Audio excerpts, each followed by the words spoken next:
আপনারা জানেন যে ঢাকা বিশ্ববিদ্যালয়ের সকল প্রশাসনিক কার্যক্রম পরিচালিত হয় এই রেজিস্ট্রার বিল্ডিং থেকে। এই রেজিস্ট্রার বিল্ডিংয়ে কাজ করতে গিয়ে শিক্ষার্থীরা প্রতিবারই নানান ধরনের হয়রানির শিকার হন।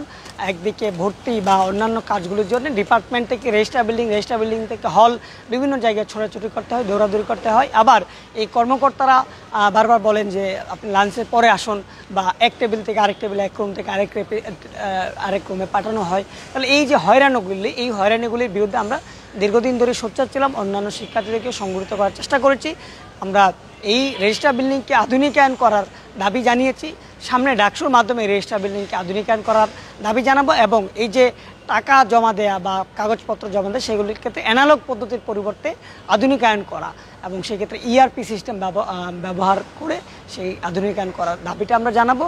এবং একই সাথে ঢাকা বিশ্ববিদ্যালয়ের পুরো ক্যাম্পাসকে ইন্টারনেট সার্ভিসে আওতায় আনার দাবি জানাবো।